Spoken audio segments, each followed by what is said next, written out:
Yeah. Okay.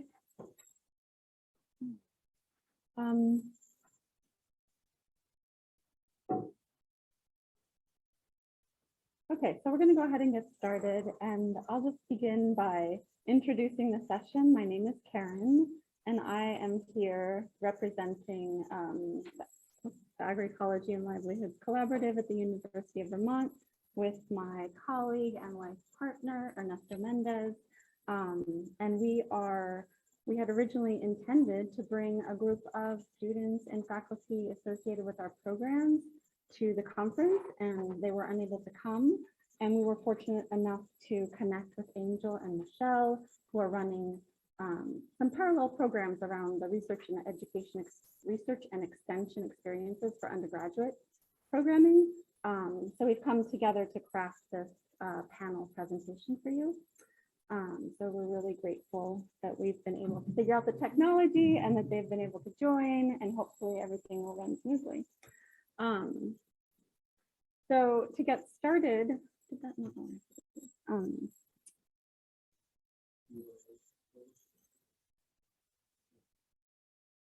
We'll just take a moment for each of us to introduce ourselves, and I'm going to start by drawing your attention to the image on the upper left. So Ernesto and I are in this image with 5 undergraduate research fellows, or as they affectionately called themselves, the fellows, given their shared gender identity. And we are in that image at a farm, Jericho Settlers Farm in Jericho, Vermont, during a farm dinner where the fellows were explaining some of the learning goals and outcomes that they had for their experience in their fellowship programs. It's undergraduate research fellowship in agroecology and sustainable food systems. So my role in being brought into that project and in a subsequent project really is in the role of evaluation. So leading participatory evaluative processes that support program development. And so then I'll talk a little bit later about the other program, which is the ACT Fellows, whereas this is the ALC Fellows. And now I'll turn it over to Ernesto. Good afternoon, everyone. Thank you for being here. Ernesto Méndez, and I am a professor of agroecology at the University of Vermont. And I'm also the co-director of a community of practice called the Agroecology and Livelihoods Collaborative, which is made up of students, faculty, staff, and with a focus on agroecology, participatory action research, and issues of transformative agroecology, with a lot of centering on justice methods. Yeah, let's see, Angel, you want to introduce yourself? Yeah. Hey, good afternoon, y'all. My name is Angel Cruz, and I work at the Center for Environmental Farming Systems, which we'll refer to as CEFS. And I coordinate a lot of our ag education programs, mostly internships, apprenticeships, and fellowships. And I'm really excited to be there, born and raised in North Carolina. It feels great to be working in the food system of my home state. And I'll pass it over to Michelle. Thank you, Angel. And I'm really sorry we're not there with you. This is one of my favorite conferences. I'm Michelle Schroeder-Moreno, and I'm an agroecology professor at North Carolina State University. And I also serve as the interim co-director for CEFS, the Center for Environmental Farming Systems. And thank you to Karen and Ernesto for helping us figure this out and for inviting us to share this. When they present, we're going to pin them somehow. Yeah, and if we can turn up the Well, they should have been. I'm going to have to take it. Okay. Just keep them. All right. Yeah. Okay, so then the next, well, so basically the way this is going to work is that Ernesto will begin by sharing some historical perspective of a decade of agroecology learning at the University of Vermont. And then I'll share some findings and perspectives related to the current projects focused on transdisciplinary co-learning in agroecology that we are undertaking. Then we'll turn it over to Angel and Michelle, who will share their experience with their programs at NC State. And then we'll leave plenty of time for discussion at the end with a few generative topics on hand.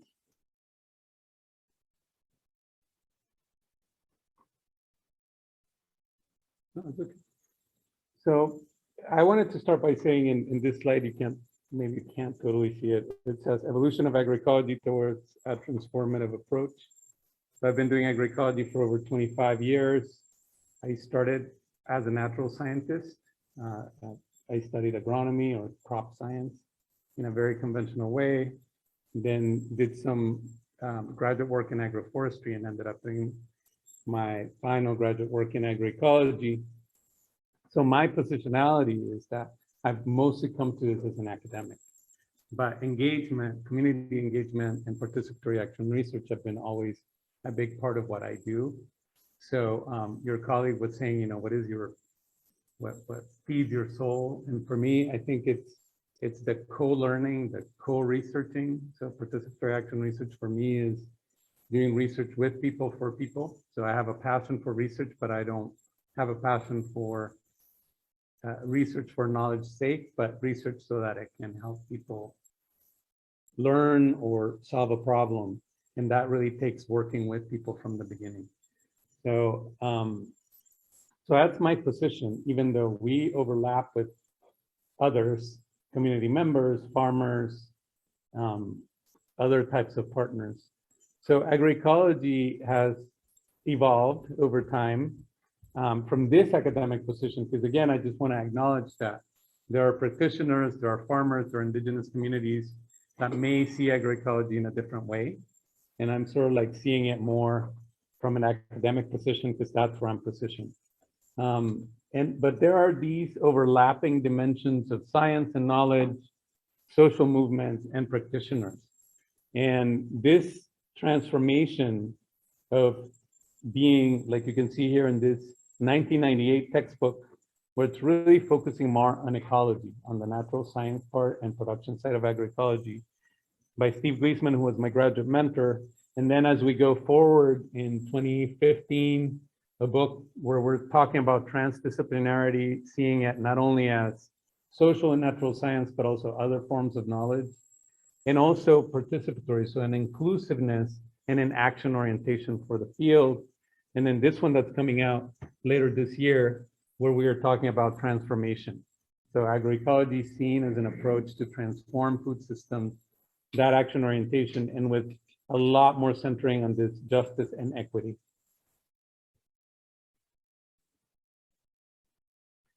And likewise, when we talk about pedagogies in agroecology, they also have been evolving. And one of the things that is really important right now is how can we be explicitly and actively, proactively inclusive and try to invite the participation of those that have been oppressed and excluded. So again, in the pedagogical realm, the centering of justice and equity, and also how can we bring this diversity of knowledge, indigenous knowledge, in addition to science, but also the voices and perspectives of people that are farming, that are trying to do community projects like the one we just heard in Mao, and working together in all these different spheres. So I'm a firm believer. I'm still in the academy. I've also worked outside of the academy because I feel that universities can do a lot for social change and not just be on ivory towers. So how can we create these partnerships that I think you have created with Albi in Hawaii and others, and also think critically about what are the pedagogies that we need to create for us to be inclusive? Because the kind of teaching that I can do here at OSU at Central State, Central State University, with a population of mostly white, I don't know what the population is here, but I'm gonna guess, middle-class people from Ohio is very different than what I would have to do when I work with the farmers of my native El Salvador, which is where I'm from. And again, the idea is that we can all think together about what is the best way to teach these different groups. So if we work with farmers, what is the best way to teach farmers? If we work with community members, and maybe I shouldn't be saying teaching, but co-learning with people and for people. So this photo is an exchange we have. I've done a lot of work with smallholder coffee farmers in Central America and Mexico, and we have a process going on in Chiapas with a coffee cooperative and we had a project to work with another cooperative in Nicaragua. And one of the most successful things we were able to achieve were these learning exchanges. So the Nicaraguans came to Mexico, and we have farmers, we have cooperative leadership, we have university partners, both locally and from California, that are all working in Nicaragua, coming to Mexico to co-learn in this space. So we're doing all this great stuff without PowerPoint, all on the wall with paper, with a lot of these people in this photo. And then there's a photo of students teaching students at the University of Vermont about food security and food sovereignty. So a session led by students for other students. And it's you know, one of the things, and as we are getting older, and I always say that I'm the older, as you were joking with your colleague, we have to learn from the past, right? And he said it. So at UVM, there's been a lot of work. I came to UVM in 2006 and established this agroecology group. Even though my department was already agroecology leaning, it wasn't explicit in there. And we had a bachelor's degree in ecological agriculture, a graduate concentration, and I had to develop the first agroecology course for the major. And I was already also collaborating with my former graduate mentor, doing these 2-week intensive short courses, which were open to everybody. They were non-credit. So we were doing that. But then as you see, if you go to 2022, which you can see because of angels right there, we've expanded and deepened quite a bit all of the agroecology content and offerings that we do. And we continue to do that. And we were able to change the major to a bachelor's in agroecology and landscape design. We continue with the graduate concentration. We closely collaborate with the food systems educational programs, which have a bachelor's, a master's, and a PhD. And this is another really important thing for us, is this collaborative rather than competitive approach, both within the university, but also outside. Been having some really great conversations talking about how can we do this interinstitutional collaboration and sharing syllabi, you know, doing research together, et cetera.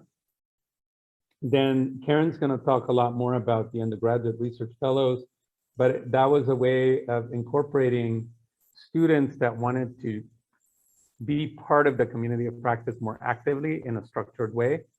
And then a new Agroecology Extension Summer Research Fellowship, which is an REEU, just like the one Angel coordinates. And also our change in research, that here we were doing a variety of things, always trying to do participatory action research, but sometimes not quite, where now we are really very committed to all of our research being participatory action research and engaged. So it's been quite a journey in trying to go deeper into that transformative realm. So I wanted to show you my course, and I am gonna switch Angel and Michelle a little bit here. You guys just moved in.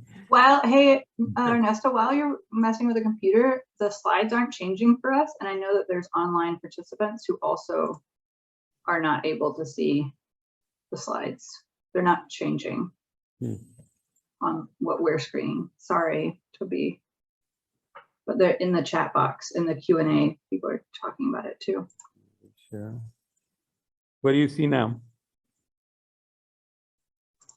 We do see the evolution of PSS 212. And do you see the presenter? What view do you see? It's presenter view. It doesn't really, probably doesn't matter. We're seeing this. If we're seeing the same slide, that's what probably matters. Okay.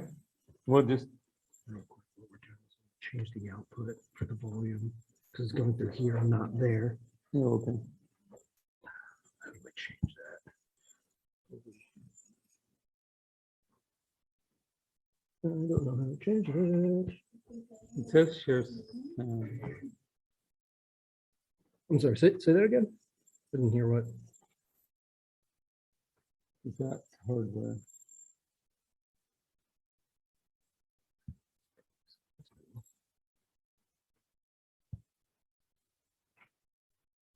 I don't know where to change that.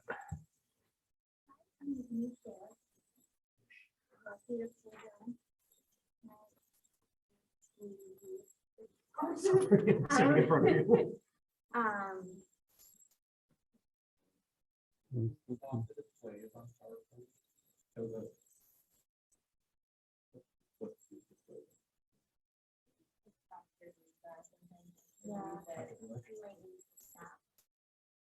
Stop sharing. Angel. Sorry, folks.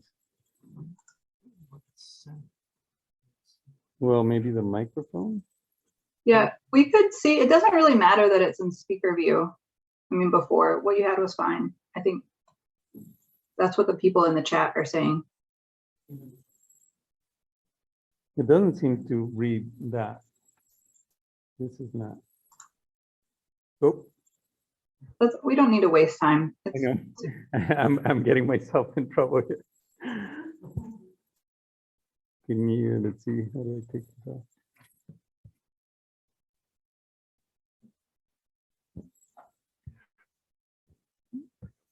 Yeah. Nothing's easy. Why does it not stay? Is that good? No, we can't see that. Now we can see that. Now let's try pulling them up after that. Here, I'll close that. I think we need to reshare. Oh, okay, I see what you're saying.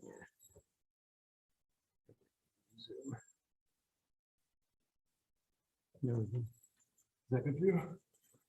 I think so. You guys can see it, right? Yeah. Yes. The volume is still a little bit. So you can see here, just with this course that started in 2006, and 2 years later it became an upper division course. That's our 200 level. That at the beginning we were doing these teaching learning strategies. We had 4 basic ones. And as we evolved with the field, we ended up with now what are 7 teaching learning strategies. We do our labs. When I first started, I had to do a lab in the building, a formal lab where we're doing soil health and diversity measures in the field, but very building focused. And that changed to the labs are now all on farm with 5 partner farms with very little in the building. They get to know the farmers. There's also a participation in a long-term participatory action research process on soil health. And Karen's going to talk a little bit more about that, how we did it. Reflection has become a lot bigger and having the students reflect about their experience in and outside of the classroom. And then other things that are a little bit more straightforward, but it's been quite a change, over several years. And also then this one, which is safe space, to share ideas and discuss them, really has come out of the having conversations about justice and equity, which has been not as easy in Vermont because it's mostly a white student population. And it's been really interesting how making it safe also for students that might have views that are hard to take sometimes has been challenging in the classroom. But it's been good, right? And doing that, being very explicit and concrete across the course. And also I'm a professor of color, right? So it's been interesting, but important to do that.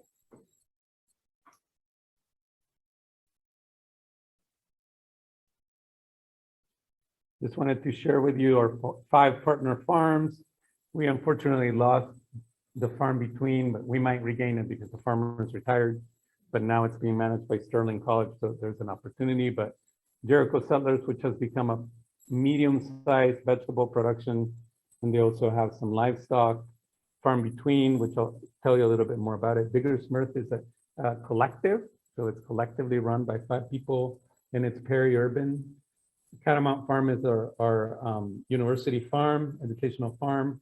Ava, Rachel, and Jay, which we were trying to bring some of them here, run the farmer training program, and they work a lot with students, so we work with them through the course.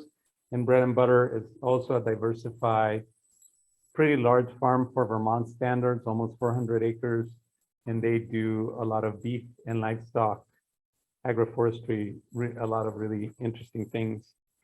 And one of the advantages of working long-term with these farm partners is that you can do this. The students have access to the data and everything else that people did on the years previous.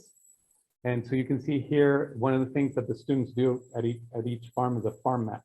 And they, the group decides how they want to do the farm map. So you can see this one here in 2009, and this one here in 2019. And this has become what I was using at the end because I had to let go of the course. Now a colleague of mine teaches it for agroecological transition, where in 2009, the farm was mostly pasture, annual crops, mostly vegetables, very few perennials. They had a CSA and a farmer's market. And these farmers are amazing. They actually wrote a book, Nancy and John Hayden. And they were saying, well, you always talk about agroecological transition at the farm, and we always think about agroecological transition of the farmers. So, for example, they were saying annual crops are really hard on the body, right? So what did they end up doing by the time that in 2019, when this farm map was done?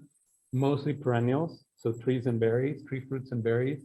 They also had established a perennial tree nursery, tree and perennial nursery that they sold from the farm. And they invested a lot of space to pollinator habitat. And they had this other business and bees and all this thing related to it. But it's quite a transition. And for us who were able to see it, how this farm changed in 10 years, and then we do an exercise with agroecology principles about what were the principles that drove the transition that the students could then check in with the farmers. So having these farm partners is really important. I'm not taking time at all. What am I doing? Okay. This is my last slide, so I'm gonna be fast. So we had talked, Ashley, right? Ainsley. Certificate, I'm gonna talk a little bit about it. So a couple of the evolution of our professional graduate agroecology options. So this is the logo of the first short course that we taught with the Community Agroecology Network and Professor Steve Leisman at the time. Everybody came to Vermont. We did it for the first time in its history. We had been doing these since 1999 in different locations, a 4-credit option. And I was forced to do that because my department was like, you're gonna do something, we're not gonna get credit, like that doesn't work. So we did a hybrid where if you didn't want to take it for credit, you just paid for it and you got a certificate of participation. But then students at UVM could also take it for graduate credit. And we did that. These were 2-week intensives, and whoever coordinated those courses burned out. You can ask Aaron because I did it like several times. It was a lot of work. So it wasn't really sustainable for us. I think people that took them seemed to really like them. And we had, again, farm partners and organizations we visited that liked it. But we decided that we needed to do something different. And we ended up doing the certificate of graduate study, which is hybrid for one course and then fully online. And even we went fully online during COVID. So the hybrid course is 3 weeks online, 1 week in Vermont, intensive mostly on farms. As the introductory course, 311. Then there's one focused on ecological foundations, participatory action research, food sovereignty and social movements. And this new one, we have a newish team member that's gonna teach this one on just transitions and food systems. So what we're trying to do now as we grow is to make a professional certificate for those people that don't want graduate credit. And also these a la carte courses that allow people to come in, take them, mostly the online ones. Also with tuition waivers. So we've been able to do tuition waivers for the online because the university doesn't really pay attention to the online as much, unfortunately, but we can't do it for the 4-credit graduates, but we've been able to get a lot of people, community partners that we have in developing countries that can come in and take a course. And we're hoping to partner with others globally to do some of these courses and make them more accessible. You're up, Karen. I think we're just gonna keep going and have discussion at the end.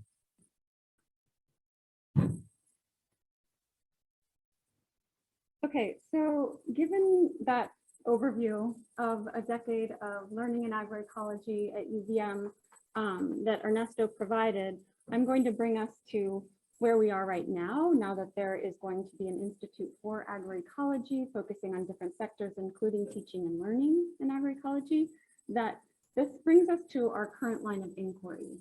And it's built on this notion that if we are committed to engaged learning that advances broad transformation for justice and sustainability, then we have sort of three primary questions that guide that inquiry. The first is, what are the proven techniques, approaches, and processes that can make education truly transformative? What can be learned from the pioneering work of radical grassroots educators and social movements who have innovated their own models of transformative pedagogy? And how can a transformative approach to learning be integrated into formal education systems so we're not designed with transformation in mind? So clearly higher education being one of those. And so, oops, did I go too fast? Sorry. And so to begin to address these questions, I want to call your attention to two recent open access publications that came out through the Agroecology and Livelihoods Collaborative.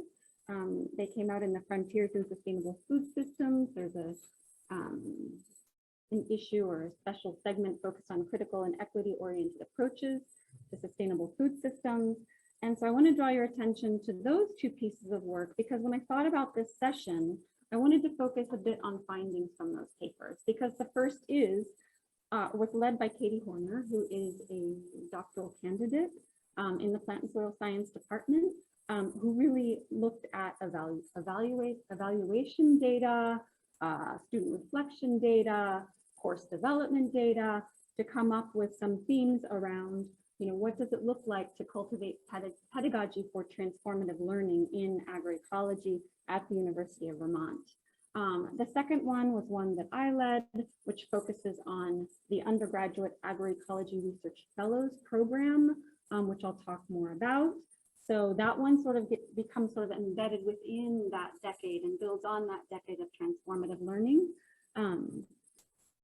And that one links sort of two pieces that I wanted to point out are, so again, kind of coming back to my role and what I do with the collaborative, is the role of participatory evaluation in developing programs, and how that can also be linked to the scholarship of teaching and learning.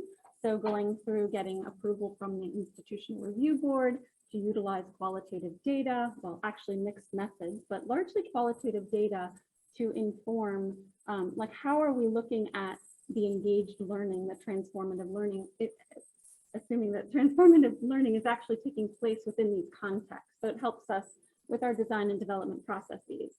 So those are two core approaches. And then I'll just share that as an example, it was through the UVM Office of the Provost that we were able to acquire a grant with a small amount of funding to bring about 5 of us, who are all co-authors, among a couple others, on that second article, together to work on turning that PSS 212 Advanced Agroecology course into something that was centered on high impact practices of undergraduate research, experiential learning. Some of it was linked to capstone coursework that those students engaged with. So lots of high impact practices embedded into those contexts. And so my role was really to lead those evaluative processes that were iterative. And I lean into the work of Michael Patton. So for instance, utilization focused evaluation, where the idea is that where it's really, the inquiry is guided by those who are engaged with it. So we came together to figure out what it is that needed to happen. So that there's that idea of intended use for intended users, right? That we're coming back and it's iterative. And again, so I should also mention that today I'm mostly sharing themes or findings from the perspective of students, but I could also share a bit about what I learned with and from the farmers, as well as what we're calling those of us who are involved with the ALC, academics, faculty, staff, who identify as ALC mentors within the project. And then I will also link that to a current project, which is the AX Fellows, so the Agroecology and Extension Summer Fellowship program that is taking place right now. And we are in, so that is, as I mentioned, an REEU funded, USDA funded program that we hope to institutionalize, as you can imagine. We could talk about that. But we are in the first formal year. So we had a pilot year last year only with UVM students, and this year we have 11 students, 6 of whom are from other institutions around the country.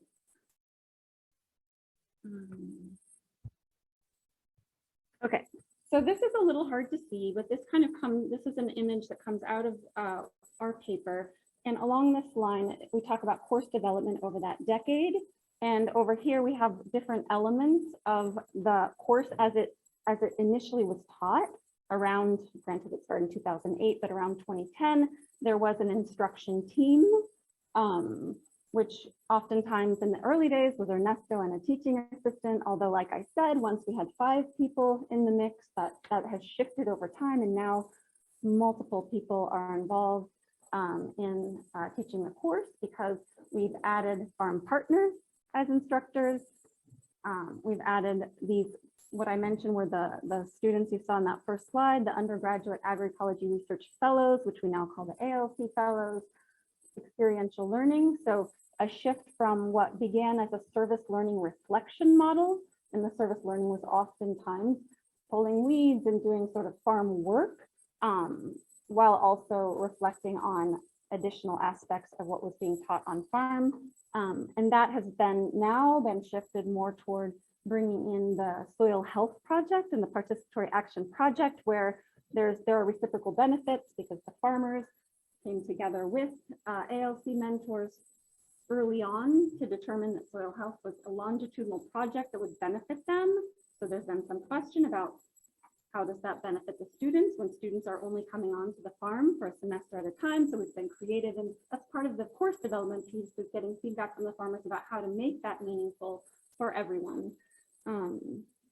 What else do we have? Assigned content really started, like Ernesto showed, the different textbooks on agroecology and how the course has evolved with the evolution of the field, from really a focus on science and practice to transformative agroecology. There's always been some peer-to-peer learning within the course, and those peers often lead student-led discussions. Those have been really, what would you say, fruitful places to talk about issues of equity and justice, food security, food sovereignty, those kinds of topics brought into the classroom by their peers. And then more recently, with the addition of those ALC fellows, what I wanted to kind of point to is that they really are the glue that draw the on-farm learning, or we call it triangulated learning, right? On farm, in the classroom, and then there's an enrichment program. So that's where that cohort of students comes together. There's a curriculum that involves leadership development, developing communication skills, some of the things that I've heard that are happening in Hawaii as well, in addition to agroecology content. And that's off the top of my head, all I can think of at the moment, but I'll come back to that, I'm sure, as I really just wanted to sort of like point out really the relational nature, the importance of the relationships between the students, with the mentors, with the farmers, and how that's really like, they're the glue that holds it all together.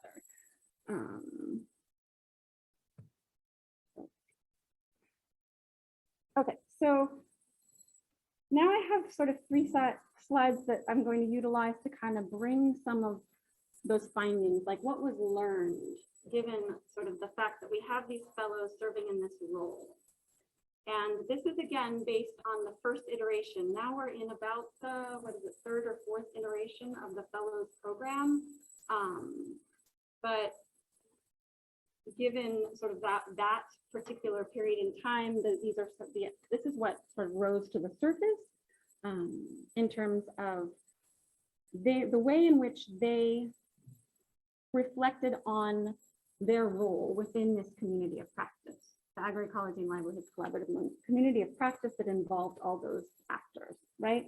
And I'll also just say that this was, they crafted this wonderful little graphic that's hard to see, but again, it's in that paper, and I can share the slides with you, but they call it the egg graphic. And basically it just shows those different layers of their experience from, being members of a cohort that's engaged in undergraduate research, that's participatory action research, that's within a course, right? So there's all these layers that involve high impact learning. They're very aware that they're engaged with high impact learning, that PAR is a core piece of that learning process to really engage in the research itself, and that sort of like surrounding all of that is like this recognition, and they're learning about agroecology principles, and particularly looking at the principle of co-learning. And down here, there's an image of them with their soil health tools. So, not extracting all of that information from the on-the-ground, hands-on skills, research skills that they're acquiring throughout the process. But one of the things so a few things that I wanted to highlight are just the ways in which they responded to how powerful it was to be part of a horizontal leadership and team-oriented community of practice. That they were able to see the passion, the commitment of everyone, the farmers, ALC mentors, and then sort of bringing their own learning and development into that context. That was highly valuable. I mentioned this before, but the student-led discussions, that they would lead those discussions. And again, they emphasized like how, again, powerful it was to delve into what Ernesto just described could be really difficult matter, right? Talking about issues of equity and justice in the food system. And they led farmer livelihood interviews, so received some training. And then when they were out on the farms with their cohorts, they were interviewing the farmers about their livelihoods, which became part of, combined with the ecological data. I understand it's still a lab report that gets produced that sort of integrates and creates an interdisciplinary and transdisciplinary lab report when you think about everything they're learning with the farmers. And let's see, I've mentioned the soil health. This was mentioned in the last presentation as well, and Ernesto mentioned it earlier. It came from them that they felt that this created a safe space. Some fellows mentioned that they had engaged in undergraduate research spaces before that didn't feel safe, and that it was really through the perspectives of those that they were engaging with and the capacity to gain leadership and problem-solving skills, the capacity to make mistakes, which were made. They had to go out and resample soils, that kind of thing. And instead of really going down that sort of negative spiral, vulnerability was welcomed, right? Mistakes were welcome, that things we could come together and solve issues. And then another important piece was just that there was this emphasis on beginning to cultivate an identity of I can do research, I can be a researcher, right? So regardless of whether they were going on to graduate school and that kind of thing, that they that was a positive outcome. Yeah. You talk about this having this program created as a safe space. What is exactly like designed to cultivate that? Yeah. Excellent question. Relationship building. And I did hear from the previous session, or I can't remember who it was, but talking about everything from coming in and icebreaker skills. A lot of, particularly in that weekly, what we call the enrichment curriculum dialogue. So there was, things like the checklist manifesto is one piece of what is utilized, like how do we, organizational skills are one piece, but then just having an opportunity to talk about challenges. So some of these students are students concurrently taking the class with peers. So at this point in time, so they were talking about, this, how are they perceived when they're peers? They're considered leaders with their peers, and yet do they have any sort of, they're not teaching assistants, they haven't already taken the course. So there were some dynamics that, we had to talk about. Go ahead, Ernesto.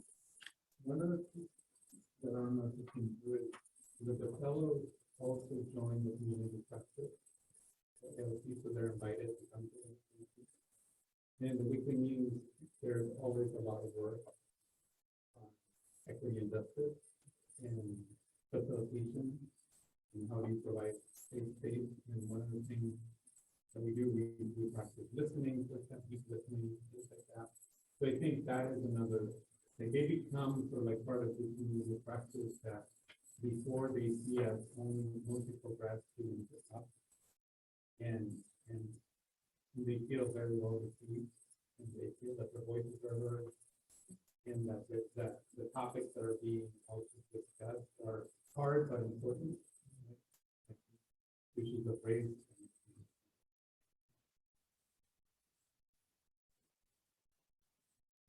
Yeah, so it does sound to me like there's definitely this exposure to just the way people are working, right? So that mentorship, in addition to a curriculum. So I'm going to move on to talking about the way in which transdisciplinary co-learning through PAR sort of rose to the surface in the recognition of like they're studying the agroecological principle of co-learning. So they're learning about it from reading and discussion, and then they're also experiencing it.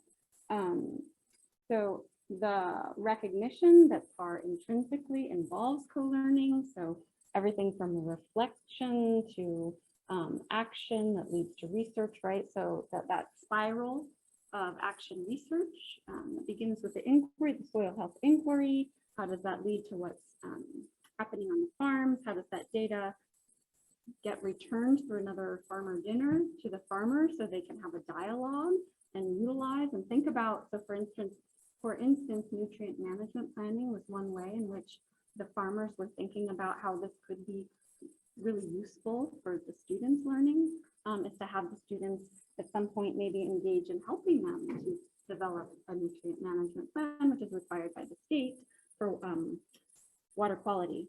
So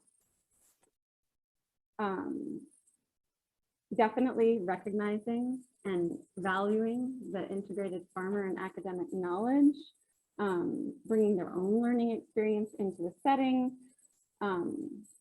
recognizing that this format for learning prioritized collective goals and processes over individual learning, that those goals centered on social transformation.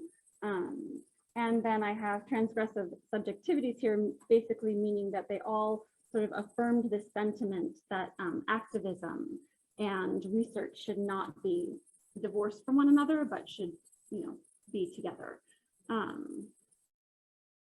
And I think I included I'm going to read this quote from Wessel et al. From 2020, just because I think it is also reflects a little bit of sort of where we are as well in terms of thinking about, this experience being connected to broader systems. So understandings of agro-ecosystem level principles-based change were linked with higher order thinking that considers the principles at play in food systems level transformative change. So it brings us to that systems approach, looking at different levels of systems change from individual farm unit on which they're working to thinking about global agroecological socio-political change. So let's see, and then I think this,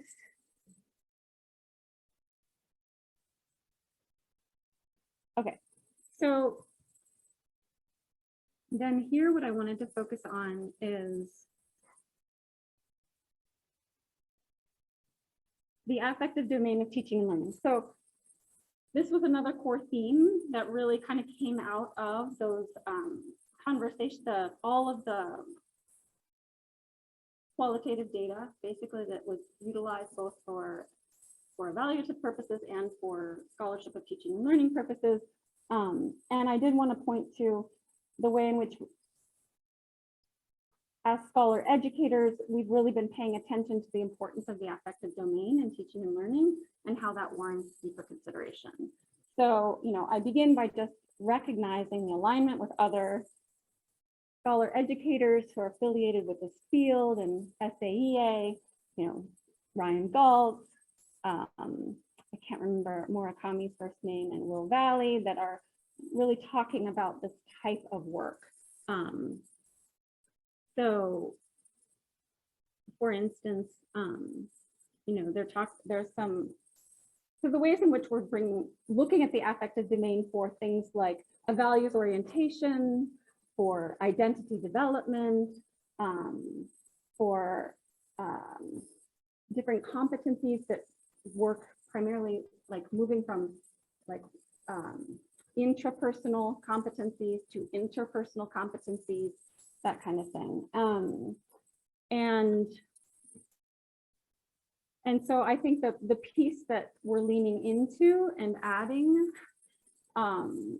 is proposing culturally responsive evaluative approaches and culturally responsive contemplative pedagogies to bring, you know, further insight to inform action. It's yet another way of knowing, more ontological in approach, connects very closely to what I'm hearing is happening with the students in Hawaii. So that's a place that I can speak a little bit to in terms of what we are doing, the ways in which we're bringing that into our current X fellowship program. And I think, you know, I'm kind of maybe put this backwards, that this is where we are with this, but also like it's responding to what was said, right? So students were really, they appreciated having that space to pause and reflect on gratitude and appreciation for the holistic experience. It was hard, it was demanding, but it was also rewarding. They talked about being able to let go of fear was one piece while exploring their confidence as they were growing as researchers and their vulnerabilities. And ultimately that there was this notion that they were cultivating collective resilience in the face of those unexpected challenges. I mentioned the soil health testing challenges that emerged. And then one of the fellows during a focus group made this statement that sort of encapsulated a lot of what I was hearing that kind of links to this affective domain. She stated that this is a very real and human opportunity that can't really compare to any amount of research methods, classes, or literature. It allowed us to show up with heart. And I'll also mention that the farmers, there were numerous comments about the role of the heart in addition to the mind in these learning spaces on the farm. So this is the last slide before I turn it over to NC State, Angel, and Michelle. And basically, I just want to share a bit about the Agroecology and Extension Summer Research Fellowship. Just a few highlights, right? So something that's coming up, I mentioned that this is a more diverse group of students. 5 of the students are from New England, 6 are from other parts of the country, from California, Texas, Massachusetts. I guess that's still New England. I can't remember now, but basically, it's definitely, there are multiple women of color who come in and are really co-learning with us about how to engage. If our effort is to support the workforce development, right? That's one part of the research and extension mission, right? NEFA, right? That's part of what we're intended to do by engaging students, is to help them see opportunities to engage in agroecology and extension moving forward. What does it mean to have a culturally competent workforce, right? What does that type of pedagogy look like? So a couple things we've done is we've partnered with the UVM Center for Cultural Pluralism to have trainings not only with students, with mentors, beginning to get some training ourselves as the ALC around, you know, starting with, shared and differentiating identities, the ways in which we show up in those spaces, how do we cultivate safe space so all identities are welcome. How do we then also not only in ourselves, but again, thinking about collective world transformation and worldview transformation, right? Like how do we take that from the intrapersonal to collective action? And so an example of some of the content that we've really intentionally brought into the course or not the course, the program, which is also in the ALC's program, is the Community of Practice focused on food sovereignty and agroecological feminism and PAR, all spaces that allow for us to explore this type of content. I'll also mention that in my role as an evaluator, through participatory processes, we've landed on photo voice as the methodology, which again, it's recognized with Western scientific, as a method or an approach to evaluation, but it's something that the students, we landed on, that the students were like, this is something that I would like to engage with. This is something that will be meaningful and responds to co-learning. We will all learn from sharing our images and captions with one another toward the end of the program. And then I'll just mention, I mentioned the contemplative approaches. So the way this has been brought into the program thus far is we collaborate with UVM mindfulness. So there we start with, what is mindfulness? Why is it linked to agroecology? What is the relationship between transforming the world and thinking about our own internal transformation and what that might look like or what we might want that to be? We utilize the Living Well Studio, which is a space on campus that's really set up by the UVM mindfulness program to have a lot of cushions where we can just hang out and have a circle and have a dialogue, those kinds of things. So I can speak a little more to that, but I'm going to stop there. Hopefully I haven't gone way too far over and turn it over to Michelle. Are you going first? Yes, I am. Thank you. I might need help changing the slides, though. It looks like. I'll change the slides, Michelle, but I'm going to Thank try you. to pin you so they can see you a little bit better. Okay, wonderful. While you're doing that, I'll just reiterate thanks again to Ernesto and Karen for including us, and thanks to everyone there. I hope you can hear me okay. Please let me know if you can't. I had a little trouble hearing some questions, so I might lean on Karen or Ernesto if there's any questions. Again, my name is Michelle Schroeder Moreno, and I'm one of two people. Angel Cruz and I are going to talk about the agroecology education programs at NC State. Now I can't see it's on our slide. I don't. Oh, there we go. I was trying to pin you so people can see you better, but Oh, okay. Thank you. the technology hasn't been, it's not working. They don't need to see me. That's okay. Okay, there you go. Lovely. Thank you, Ernesto. Mhm. So a lot of our, actually all of our education programs at NC State in agroecology that we'll describe today originated from the Center for Environmental Farming Systems, faculty and staff that led these. And I just will tell you a little 30-second spiel about the Center for Environmental Farming Systems, or CEFS. We're a partnership first. I don't know if you could see the logo up on the top left, but among NC State University, NC A&T University, we have 2 land grants in North Carolina, and the North Carolina Department of Agriculture. And I describe us as both a place, so we're a research facility out in Eastern North Carolina going towards the coast. And we're large, we focus on sustainable agriculture, education, research, and extension or engagement. We're about 2,000 acres. And we're also, I would say, across the state in different programs, extension programs, education programs. Just for reference, where NC State is in Raleigh, about an hour, 15 minutes west, north, and then Greensboro, a little bit even farther going towards Winston-Salem, is where NC A&T University is. So you could go to the next slide, please. Thank you. So I mentioned all of our agroecology programs really came out of CEFS, which is why we have this kind of leading arrow. And we've been working on agroecology education since 1999.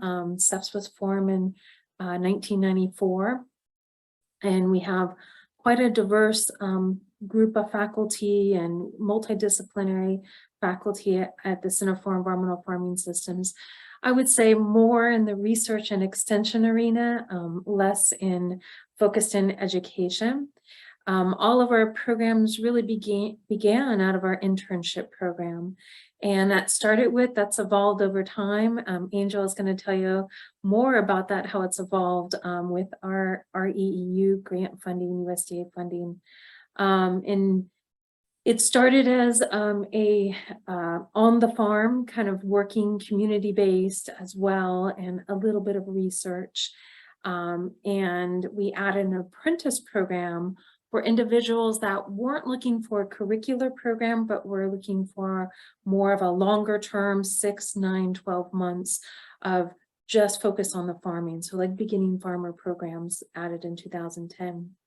I was hired in 2004 and with a Higher Education Challenge Grant, which if there's folks out there that are interested in looking at developing different parts of agroecology education programs, that's a wonderful program to get started with. And since then we've added agroecology courses, minor. I added a agroecology education farm, a student farm, got a little bit closer to NC State than CEFS is. We have a graduate fellows program. And I'm going to talk a bit more about the major program. And again, we'll come back to the internship program. And go to the next slide, please. So connecting all of our programs, we have a number of goals. And one is it's diverse, interdisciplinary education. I would also say systems level, what we're trying to integrate as we go at the food and farming systems level. We're trying to have real world challenges, both at the local and international, global level, and experiential learning, like many of our programs and for participants at SAEA, our experiential learning is critical. And, you know, part of that second bullet means that our partnerships with farms and community organizations is really critical. And you'll hear that a little bit more from Angel as we talk about some of our internship programs as well. We also have goals of attracting diverse students. One of the things it makes us a little different. I'm in a crop and soil science department. And when, you know, in my department, I have a pretty traditional agriculture or agronomy program as well. And it is, as you can imagine, not as diverse. So I'll tell you a little bit about what we've been seeing over time and how we're accomplishing that. So both women, underrepresented minorities, and what you say is we can't see perhaps in the trees there is both from agriculture and non-ag backgrounds. And that to me is a real plus in diversity in our programs, the kind of knowledge that the students, individuals in our programs bring to the table already and their perspectives. You could go to the next slide. Thank you. Thanks, Ernesto, for helping. So one, I just wanted to highlight, we have, I feel, a lot of similarities with University of Vermont and in the programs. We have a major program, Agroecology and Sustainable Food Systems, Bachelor of Science major. It is cross-departmental. Again, a lot of our agroecology programs were started out of crop and soil science. I don't think that was a particular importance. It's kind of where I landed and where there was some faculty really pushing it forward. And I wanted to bring kind of the strengths of the Department of Horticulture. So we have cross-departmental with horticulture and crop and soil science. And we have 3 concentrations. This began in 2018. Agroecology research and production and community food systems, which I advise for, and urban horticulture, which we have an advisor in horticulture. And I would say we have the probably biggest number of students in agroecology research and production. And then community food systems is a growing concentration, a little bit less in urban horticulture, but as you can imagine, that's a The first two are a bit more broad and as far as career path wise, and we're really trying to link these concentrations to career path opportunities. There's a bit more diversity in the first two concentrations. And I'd be happy to answer questions afterwards about how to get a major started or kind of what we're doing. We do have 4 core agroecology courses that we kind of built over time, starting with an intro agroecology class, an advanced agroecology class like Vermont, with some of the same attributes. We work with farmers, has a lab out in the field. We use a lot of the student farm with that as well. We have a new community food systems course that Angel teaches, and we have a sustainable soil management course. We have a newer faculty member. So as we were able to develop these programs over time, as we could add resources, personnel, facilities, and so it just, I would say it takes a bit of time, and not to, it's hard to do these things overnight. Next slide, please. I wanted to share a little bit of what I've been observing with our agroecology courses and a course major. We have a high enrollment in our courses. I average about 100 students per year in our agroecology courses. I have close to 70 for just this fall course. I got signed up for 2 sections I wasn't anticipating. And these agroecology courses, I will say I was a bit strategic, and I made sure that they were included in our general education programs. So because of that, in addition to our agroecology students and our agronomy students taking these courses, we have students from across the university, from engineering, nutrition, agribusiness, and that to me is such a strength in the course. And yes, every once in a while in the middle, we do get Duke students in UNC Chapel Hill that we have interinstitutional agreements with, and students can come over and take classes. We have seen over time increased women in our classes on average, and this is both for the agroecology classes and the major. We have a greater than 60% women and about 25% underrepresented minorities. Currently, I have about, I'd say, give or take 45 students in the major. I'm not sure about some of the freshmen coming in. We have, I think, always a big hurdle in doing recruitment for high school students. That's our newest focus. I always call this in the beginning a discovery degree program. We'd have students in our agroecology minor or would find out about our agroecology programs when they're in their 2nd or 3rd year, kind of discovering it. And so we're really trying to work hard to work at the high school level and do some of our recruiting. I will say my focus has been to connect with our college does traditional agronomy, or I would say agriculture recruiting program, and FFA and others. And as you all can imagine, that's not enough. I think that's still good to recruit from, but we're also working with environmental science classes and STEM degrees. In North Carolina, we have a new sustainable ag curriculum at the high school level, which is really exciting. That's in the STEM curriculum. So students are finding a bit more as well.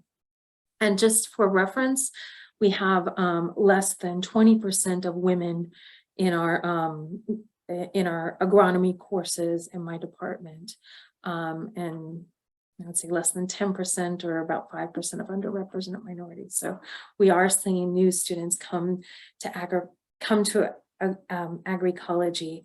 The other thing my department was worried about is I would draw students from our agronomy degree, and that's really not the case, as you all could imagine. We're attracting new students to agriculture. Next slide, please.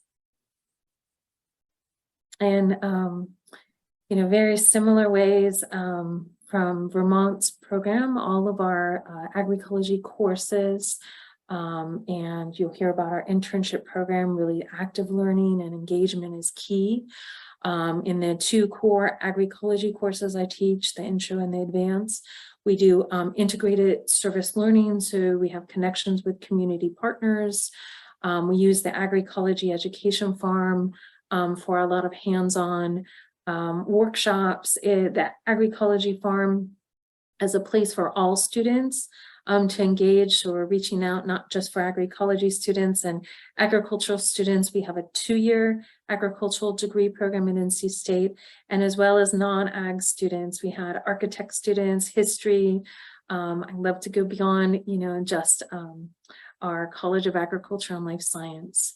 And what we have students that have have a real entrepreneurship and activist, I would say, role at the university. So there's some that have started before a campus farmers market, you see down at the bottom, bringing local producers onto campus and continuing that education. And that was really before university dining was offering more local food options. And we've kind of pushed that a little bit farther now too. Next slide, please. So one of the things I developed in that arc of Arrow was the Agroecology Education Farm. And this is at near campus, about 10-15 minutes. 6 acres, really, we have about 1.25 acres, 1.5 acres in production. And I developed this 5 years before the agroecology major program. As we all know, in agroecology programs, a lot of them start with student farms, a place that's not just about teaching sustainable agroecology principles and practices, organic agriculture, but it's a way students can form community as well. And that's why it's really important. I love to be on campus. I didn't get that possibility, but near campus is important. And I think what I get excited about that is now it has a really university-wide level, goes beyond our college interest. All the food we produce, we've cultivated a really nice relationship with our NC State Dining. NC State Dining is run by NC State employees. We are not outsourced. We're a large university, about 34,000 students. A lot of our students are resource limited, so raising the prices of food in the cafeteria is a challenge and not always an option. All the food we produce goes either back into the cafeteria, and working with chefs has been wonderful, or our newest food pantry on campus. Next slide, please.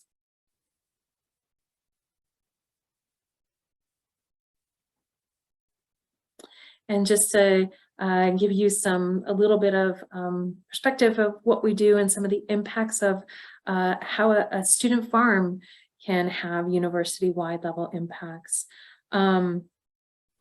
Just one note is, I think we don't normally talk about this, but I will say, funding for student farms is very challenging, and we need to think about it outside the box. So, I've kind of scaffolded funding together, both from NC State Dining. My department provides quite a lot, our Center for Environmental Farming Systems, and then other type of resources for student interns. We hire students on campus as well. We have an impact in that I'd say 1.25 acres, we can produce up to 20,000 pounds. That's still a sliver in our dining. They are working on highlighting those more, kind of what we're adding. I will say one of the biggest things I'm proud of is working with our dining partners and chefs is not just changing the menus and updating those with local foods, it's them buying from our local producers. And now 26% of our food in our cafeterias, and again, we're large, we serve about 52,000 meals per day, 26% come from our North Carolina farmers. And they're making that commitment, and that really started, through our relationship. We have in non-COVID years, or prior to COVID, we have about estimated 2,000 students that come to the farm, and that might be through, of course, classes. We had about 17 classes prior to COVID coming out, not just agriculture classes, as I mentioned, but also through student clubs, fraternities and sororities, kind of volunteering opportunities. And then the other part that we also serve, especially in summer months, is K through 12 camps. We also serve community, and we do community workshops. And when there's opportunities, having students lead community workshops, because it's building their skill set. I heard either it was Ernesto or Karen talking about those leadership and those communication skills, the things we call soft skills, integrated in with that agroecology learning. And that's, I would say, become even more important. In our major, we do have a required capstone experience as well as an internship or research experience. Some of them are doing it on the farm. Some of them are doing it with our Aspire and internship program you're going to hear about from Angel, and some of them are doing just research or internships with our community partners or CEF's researchers as well. So I'm going to transition it over to Angel, who's going to tell you a lot more about our internship program and really how it evolved and where we're at now. Thank you, Michelle. Thanks, Michelle.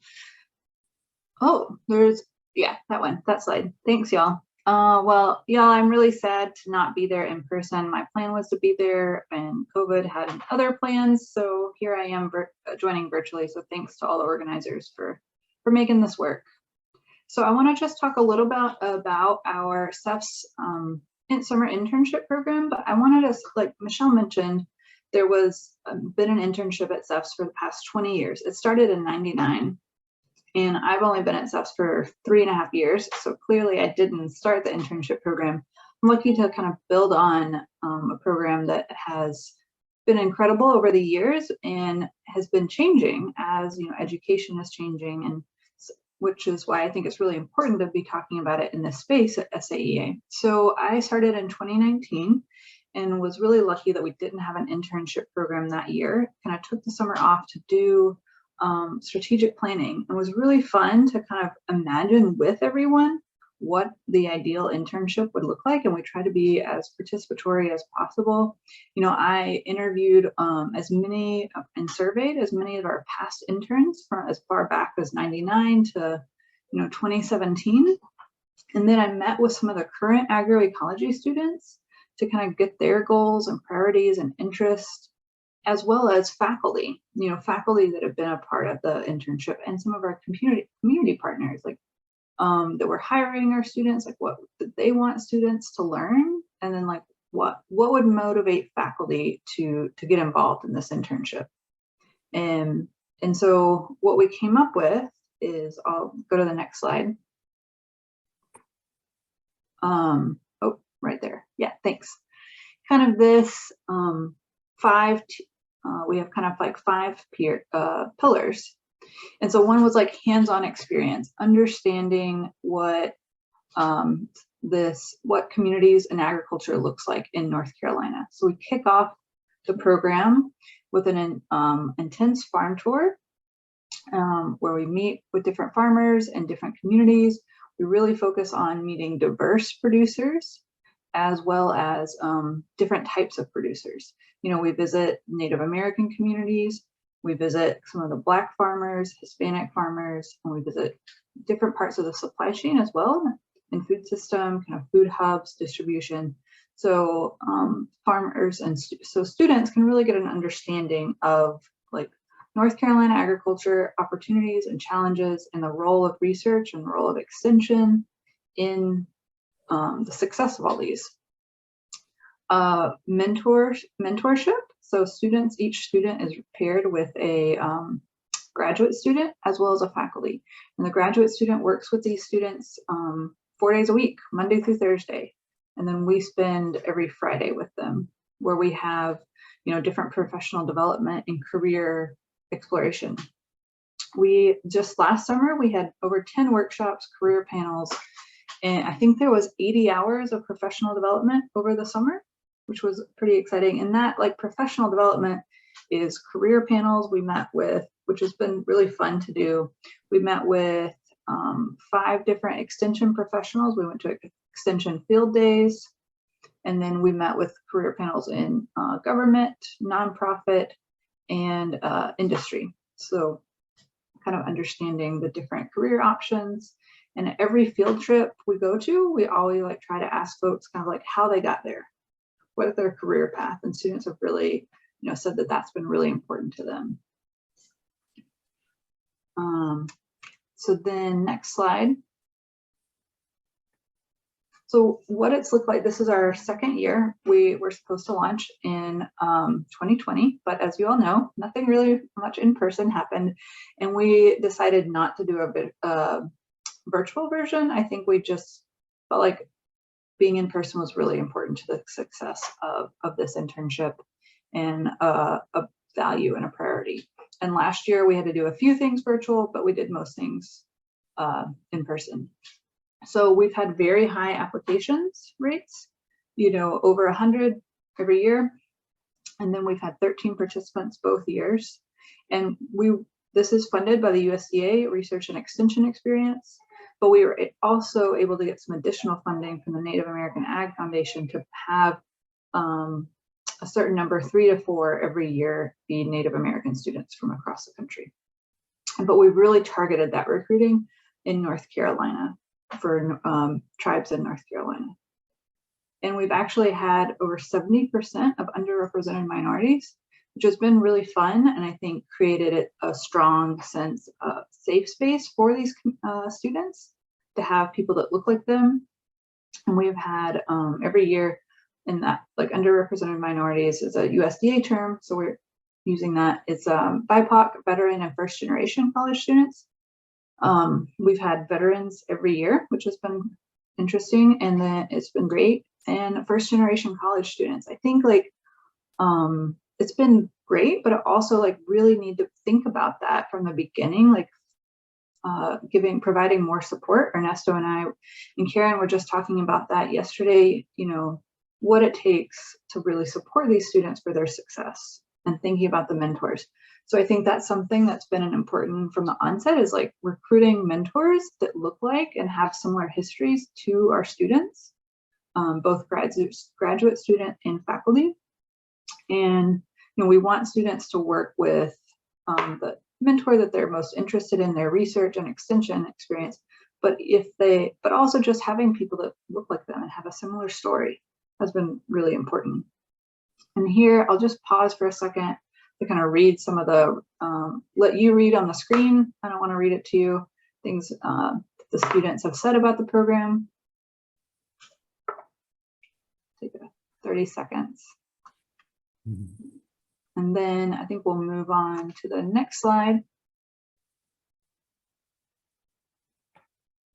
And so I think that this is also, I just want to highlight that this is a really collaborative program. We have 12 faculty mentors, 11 graduate students or postdoc. I think that's actually 12 as well. We've had 40 this year, I think 40 professionals, extension, farmers, faculty, nonprofits that presented to or hosted students, and a number of staff and admin. It's a very, I'm here, Michelle's here presenting to you, but I hope that we make it clear that a number of people come together to make this summer internship a success. And I think with that, we're on to questions. Thank you so much, Angel and Michelle. Thank you, audience, for your patience with the technology. So these were some discussion topics that Angel, Karen, and I came up with, mostly Angel and Karen, and you don't have to ask a question about them, but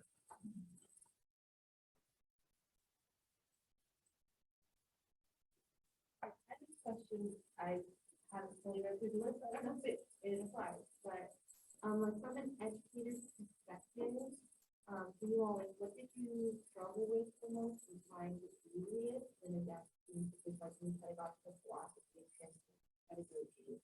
How do you kind of that struggle or that strength now? did you hear that, Angel and Michelle? As an educator, what are the struggles and how do you adapt or contend with engaging with transformative learning, right? Yeah. I get it right? Yeah. Want to go? Karen's going to go first. Yeah, I'll just say that, You go. I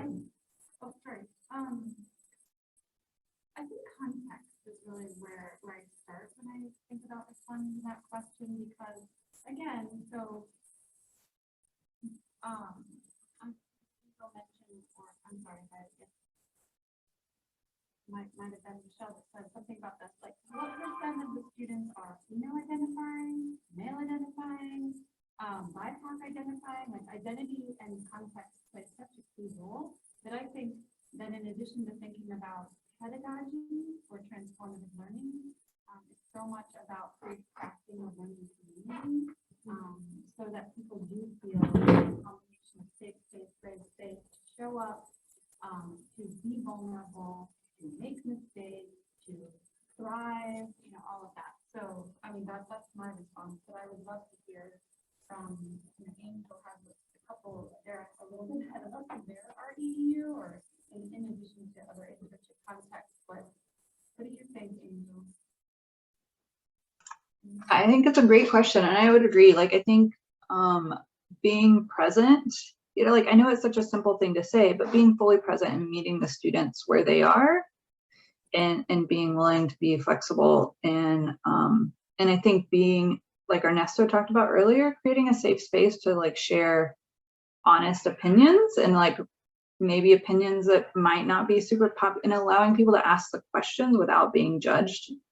And because I think it's hard to like transform, to really like change, if you're afraid to voice like your questions. And so I think that that's something I've really tried to build into our programs, and kind of like setting those, we try to set those intentions at the very beginning of our program, and how we're going to communicate and with each other. So I think that's trying to get it. Go, Michelle.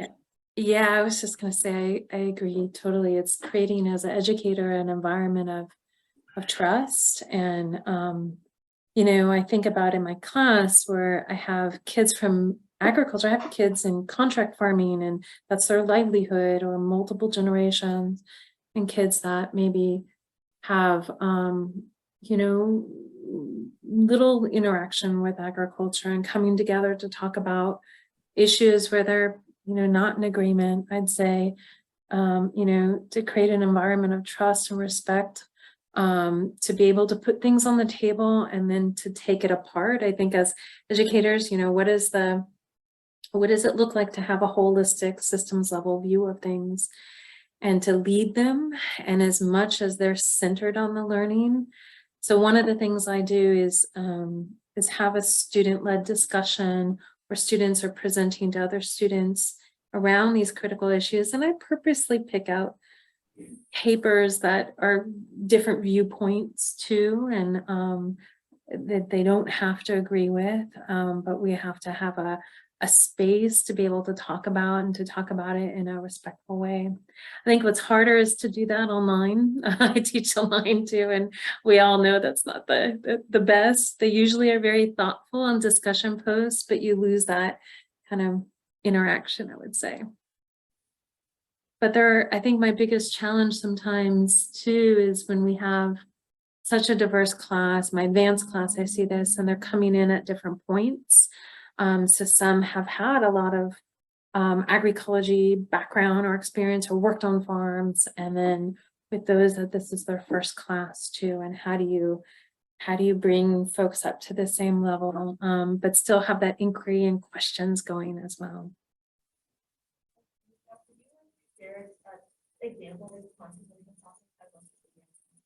Could you share an example of a controversial topic that you? Yeah. Oh, Go ahead, Angel. Yeah, well, I think in my community-based food systems class, we have a discussion and like a whole module on GMOs. And the students have to actually, before they even present it's a project, so they have to interview other students and gather their own opinion, and then ask about kind of popular opinions and thoughts and different things around GMOs. And then after kind of 3 iterative kind of assignments, they then kind of write a reflection paper. But we do talk about it in class, and I think that's kind of could be a topic that is controversial. I can share one too, that the students came up with. So part of it is, I think very valuable to try to facilitate this so that the students do it themselves. But, and I showed a picture of the exercise in one of my slides, and it was on food security. And basically the students asked the class to do this exercise for, like, if you've ever been hungry, step, take a step. If you've ever, not had money for gas in your car, I can't remember how it goes, but it's, you separate people by privilege, socioeconomic class and all that. And that's makes a lot of people uncomfortable, right? And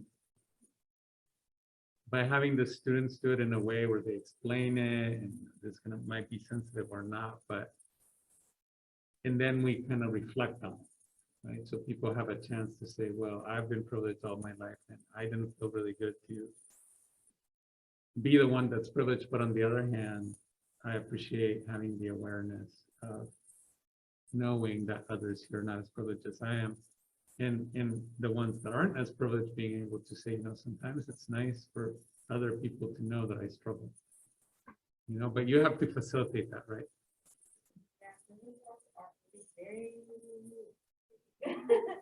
Yeah. I had Ben, Julie, and I'm sorry, I don't know your name. John. John. Go ahead, Ben. I guess we're going along this controversy a little bit more, and building out all of these programs and opportunities, fellowships, internships. What has your relationship been like with perhaps some of your more conventional agriculture or industrial agriculture or extractive, whatever you would call it, colleagues in the departments of colleges? And like Michelle was mentioning, like, oh, we actually haven't seen distraction from our traditional agronomy major, but in my view, maybe that's something we would actually want to see, is if we want to see agroecology as a pushing forward and replacing parts of our system that we maybe don't like as much. So especially as people at land grant, what is that relationship like in trying to build up these more justice-oriented, sustainable agriculture programs? Did you hear that? Not all of it. Okay, If you could help me. Thank Yeah, you. well, I wrote it down, and I think Michelle should go first because she was named. Okay. No, but Help me fill it's in. about, when we're bringing up these controversial topics, what is the reaction that some of our maybe more conventional ag agronomist colleagues are having, and how do you deal with that? Is that good? Oof, that's a long talk over beer, perhaps. Well, I guess maybe, and this is me too talking, I'm pretty persistent about things, and I didn't want my fellow faculty, and we have a large department, and there was folks very against the program. And so I try to look for people that I see as collaborators. They may not think they're in doing agroecology, but I think they are, like one of our faculty that teaches IPM, and I get them to really look at the curriculum and what I'm teaching. I try to be open and transparent, and they usually don't have a problem with that. And then there's going to be some that you can't change, that for whatever reason, you're just going to have to keep kind of them in one corner and keep pushing forward. I think, so I started with faculty I saw like collaborations with, and then, and I'm in a really traditional department, I have to tell you. But I also work closely. I've had a variety of department heads and associate academic deans. And so I made sure that there was kind of support at those levels, or at least they understood what I'm doing. And sometimes I have to change the way, like the reasons why we need agroecology, because you're losing students in agriculture. I kind of thought about the different arguments too. Admittedly, even with funding for the student farm, I pointed out that Duke and UNC Chapel Hill has a student farm. And then it was the students. I think they had the biggest impact I had a lot of students that were very vocal and advocates, and spoke to faculty, spoke to administrators too, of why they wanted agroecology classes. Before we had a major, I was helping students self-design their own major outside of our college. And so I think what, you know, it's hard. I would say there are still controversial topics. A lot of my faculty still believe food insecurity is just about more production. So how we can tease that apart and teach about food justice and other things. I think what they can't deny is the growing number of students that are interested in this, the diversity of students we bring as well. So the more you can kind of make those arguments and help administrators see that, they usually get that. I can segue with that and say that I've always been advocating for agroecology with the deans and at those levels. And also, well, I've been lucky because when I came to UVM, I had a joint position with the environmental studies program, which is really large. And our ecological agriculture major was really small. And I could always say, you know, all these students are interested in this. And so the administrative and then the student numbers in this climate of people wanting more students for their departments, it's hard to banter against. The other thing that has been, for me, worked well with colleagues that are more conventional is one is remind them that agroecology has a very strong farmer-oriented approach, that regardless of the farmer, we want to listen to farmers, we want to, you know, connect with farmers. And a lot of people will really like that. And the last thing I'll say, and open it up to Indo or Karen, is just to, before beginning a conversation, like reminding people that we don't have to agree. I'm going to listen to you, and I hope you listen to me too, but it's okay to disagree. And I mean, I'm not sure what your background is, Michelle, but I can pull my crop science background and say I was trained as a conventional agriculture, and I chose to not pursue it for these reasons. But I know what it's like. But yeah, any comments from UK? Angel? I mean, I think the only thing I'll add is that I think a lot of people are using agroecological concepts, but not, especially in my work with farmers, a lot of farmers that think of themselves as very traditional. When you really talk to them, then are using IPM and are maybe wanting to transition to organic and preserve their land, are using a lot of agroecological approaches. It just have maybe a reaction to certain words or think about something as political. And so I think that that's something also remember.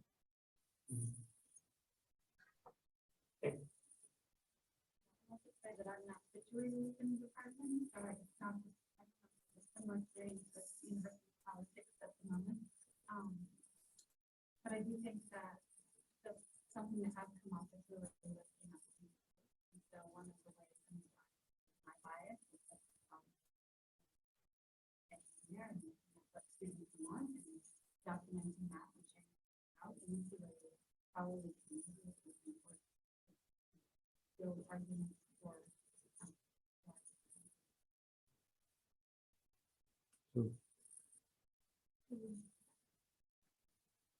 So these are amazing programs and faculty and student hours invested in them beyond the learner. And I know you have plans to do that work, but this pressure for getting more and more students into their classroom and teaching more and more students, how do you justify these kinds of intensive low enrollment experiences for students at a time when they're like coming up? Do you mean, so let's clarify, do you mean the REEUs, the experiential ones, or the courses? The experiential ones one, but I would even put it more broadly. I think all of the intensive curriculum that require discourse and conversations that are meaningful and take time. And really, I wish I had more time to process conversations with students than I do already. I'm 131 in my entry level class. So, Yeah. and I'm the only one teaching my program. So, you know, that's the kind of thing where I take a big breath and like, I would love to do kind of like really intensive summer program, but there's no way I would, you know, everybody's in a different location, but I'm just wondering, maybe your settings are different, maybe the way that the grants are shaped allows you to really pursue that more. But it just seems like a tremendous commitment to active in university and how you figure out how to justify that investment and that experience for students and how that, you know. So I can share the, things every now and then. I'll talk about the course part from my end. It was basically negotiating my workload, right? So they asked me to teach a 250 student class when I first came in, and I had to do, but then I said, well, but I'm going to cap advanced agroecology at 40, and always negotiating that way. The other thing relates to what Karen said, is that the administrators do know that they have to balance the large classes with those that are more experiential. So is how can you justify an upper division course in your program, saying at some point you need to give them this quality, right? And then the last thing will be that, and Michelle's said it repeatedly, but it was bringing in other people and getting creative. So for example, I'll tell you one that was really creative and we made it work is a colleague from Extension, who is now a co-instructor in the PSS 212 Advanced Agroecology. He does soil health and climate change. Joshua Faulkner, and we pushed and pulled and negotiated so that he gets part of his workload is now plant and soil science, right, for that course. And that wasn't easy. But I think so. Those kinds of negotiations of pulling and pushing are inevitable. And Sarah was saying on the bus that I was inspiring her because I was saying sort of like after 5 years I got this done. So they do take time and a lot of persistence, but and your chair changes, so it's a lot of work, unfortunately. Always. Yeah, that's true. I may be seeing one of the positions, but I appreciate the work that you all put in, because by setting this forward, I can then point to see really doing it. And that itself is just as much of a push point, if not more so, than me saying this is a good idea, right? So you all setting the example awesome for me, so I can say yes. Michelle, or Angel? Can you help me with It was the about question? that,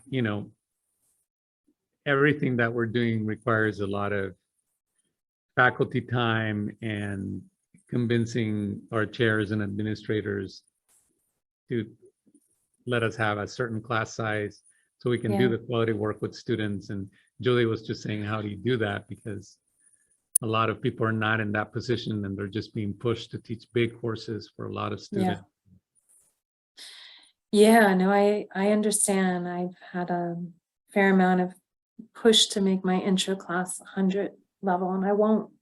I end up taking more time doing 2 sections of like 50, but I think I would say it matters to have a position that a job description where you have a higher percentage of teaching if you're doing a lot of teaching. like I mentioned before, a lot of our other faculty have 25% or something very small, end up teaching a large amount. So in one level, looking at the equity and fairness of the positions and having that discussion, being an advocate for yourself. The only way I think I've made it to is I had strong support and a team, not just for pushing some of these things outside my department and other departments. So other faculty as well that could help negotiate, especially before tenure. I think it's a real tough position to be in sometimes. So having advocates and have a team. I didn't always have that in my own department, but I looked outward too. And through our Center for Environmental Farming Systems, we have a team there. And I think there is, I wouldn't, maybe it's the negotiation of doing 170, try it out as 70 as a bigger class. There is some benefit in turning on students to this, and maybe it's just an intro, a kind of walk towards something. Then you want to do experiential. That's a smaller level too. I see my intro class, and I try and cap it at 50, 55 as the hook for the next level of things. I do service learning, but because it's so big and I don't want to overrun our community partners, we are doing kind of a smaller service learning just at the volunteer. They're intro level students, so they're just learning. Some of them, this is their first time in a community garden or farm. And then we get them excited, take the advanced course, and then they have a deeper kind of on-farm or service learning experience. So, we can think creatively about even doing some experiential with those larger classes too. I wouldn't shy away from it though. If you're getting, that's part of your job description, maybe you could, negotiate I think what Ernesto was saying, kind of the next level as well, but use it to your advantage to scaffold and build upon. Angel, you want to say something? I think the only thing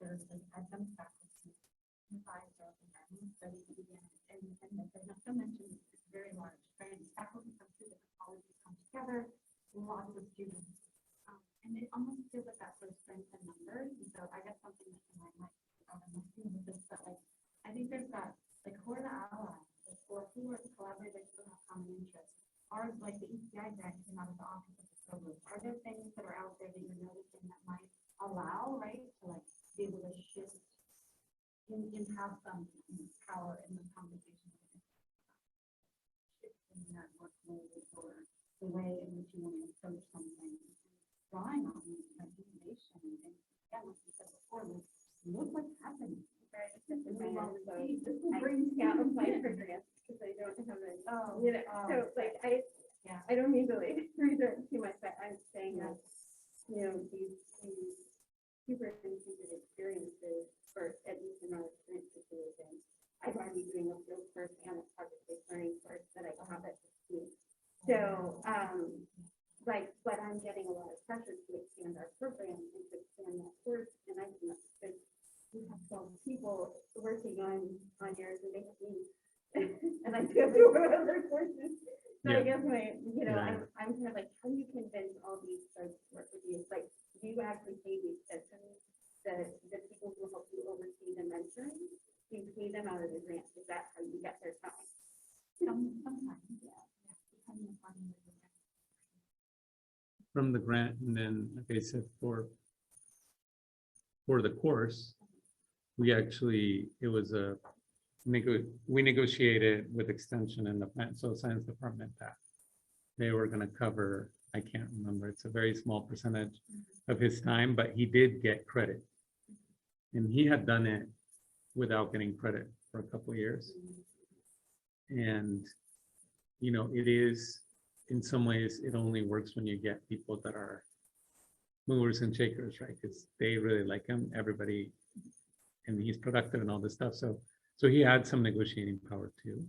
But that was really important because that really, he's solid in there. And he's got, I don't know, like 2%, right, of his time that the extension dean doesn't have to cover. And he can do it. He puts a lot more than that. But yeah, no, I hear you. You need some tenure track allies. Done. Sorry, I know I think we're out of time. Are we out of time? No, 5:30. 5:30. Okay, good. We're not out of time. Not okay. So I'll try to speak a little loudly. I don't know if they'll hear me or not. All right. So the question that I'm not as interested in, I'll list first, which is, so we've had an agroecology program for 18 years, and the first year was run to this current year. It's been the same situation that it continues to be really difficult to get to recruit students out of high schools into a program. So we were talking about it being more of a discovery program. So I just didn't know if people had thoughts around that whole idea of how, how to maybe raise awareness of food systems in general. And so that's my second question. My first question, which I'm saying second, is when it comes to online courses. So we've talked about, a lot of folks have talked about the importance of being in person, having in-person discussions, being out in the field together, going physically and meeting people. But we also recognize the limitations for other people to access those resources, which is what makes online curriculum really attractive.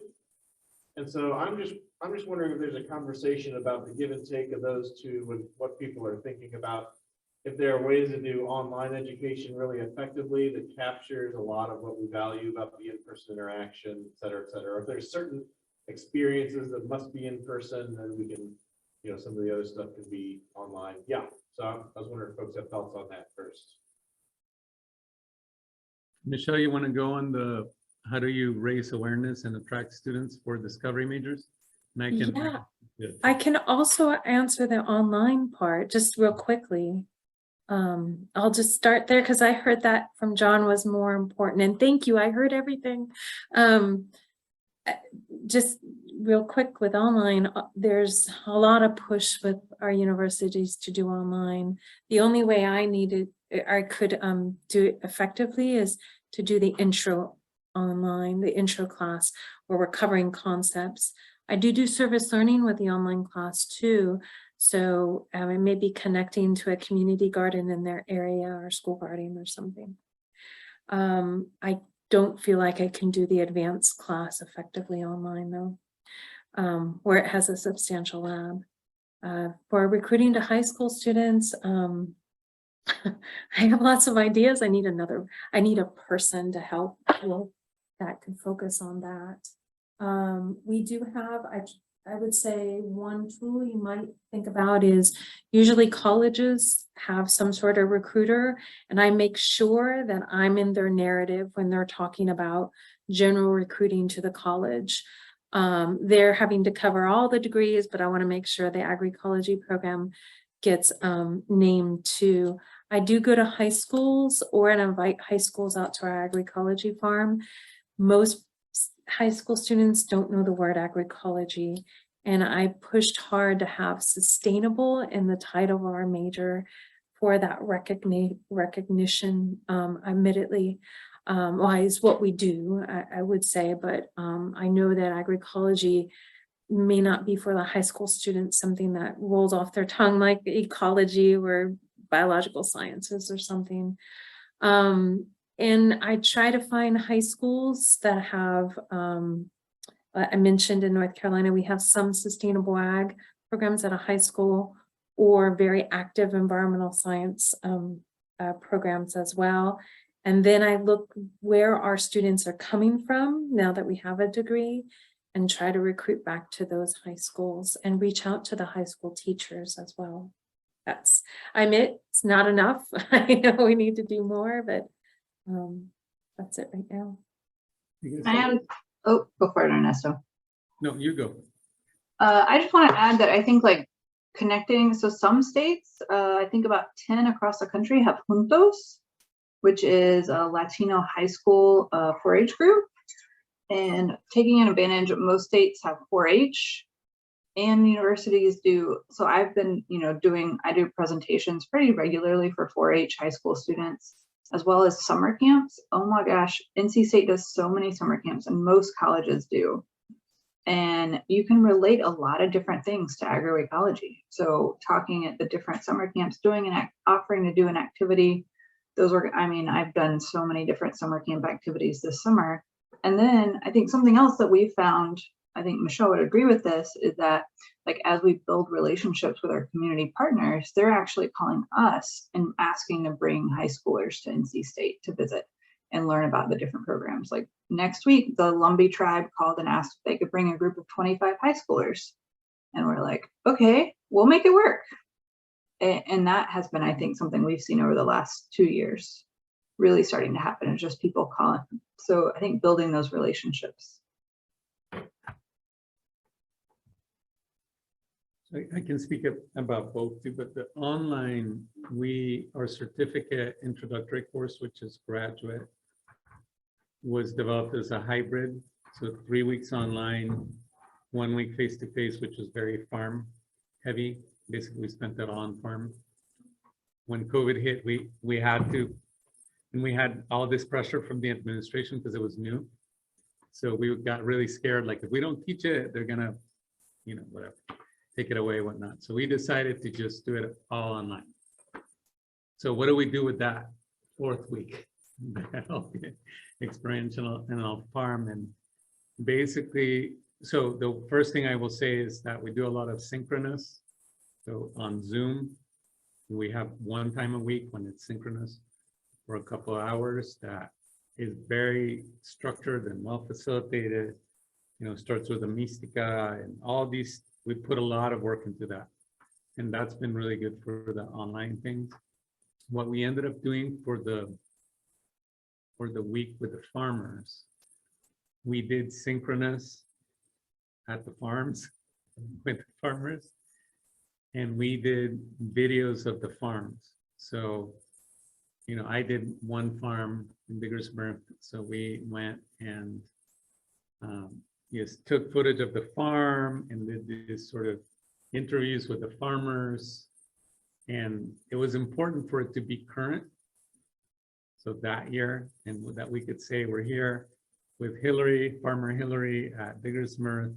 You can see here, here's the farm. And she gave kind of like a tour.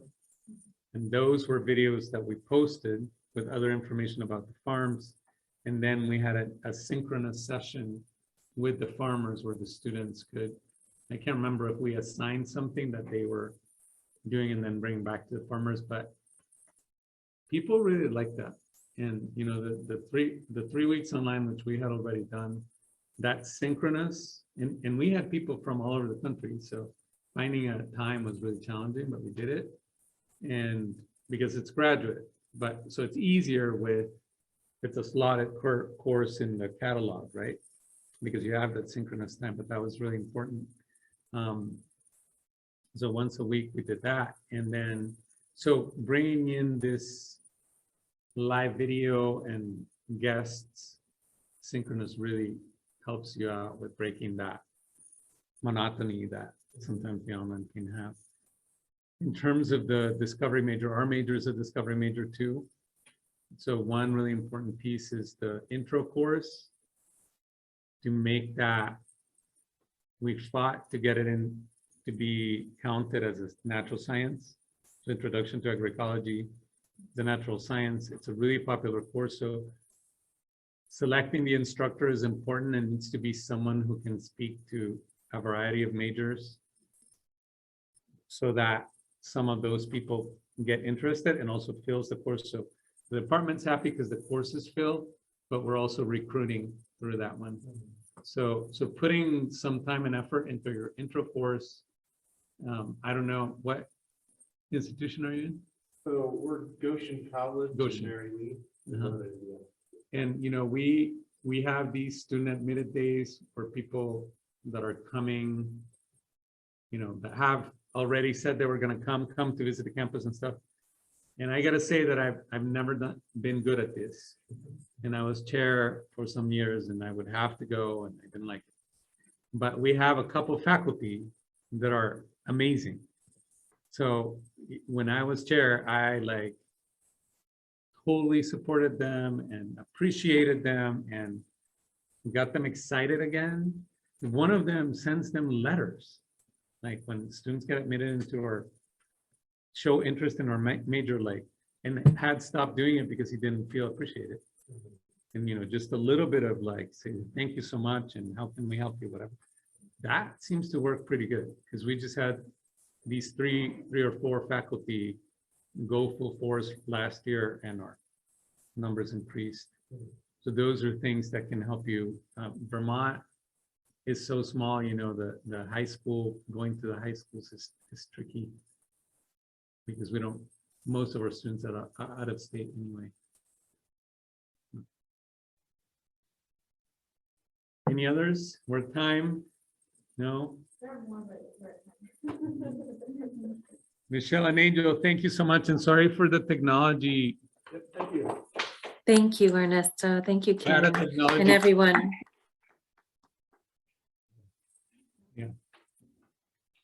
Sorry, is there a way to get a copy of this slide deck? Ah, absolutely. Should I just email someone or? what's the best way? Yeah, you can email me. I can also find you. And you know what? I can even share the online stuff. It's on the repository. I would love to see Little that. video. Yeah, it's been like a access question for me. Like I know a lot of people, professionals who are maybe looking to pivot, who really use curriculum. Yeah. But it's hard for them to attend. You know. So our certificate is only one class is hybrid and the other four are online. So we do that a lot and we target professionals, but I can tell you that year we did that hybrid. The access thing was so obvious to me because we had such a diversity of people. The biggest course we had was like 30, usually 15, 20. And then we had, for example, I'll just give you an example. We had a faculty member from a community college in that, and she told us right out, like, I'm so glad it's online because I can afford to go to Vermont. So what we're thinking is, how can we be both? How can we actually offer a full online curriculum? Yeah. And, but also be able to offer, so that's more people. So that is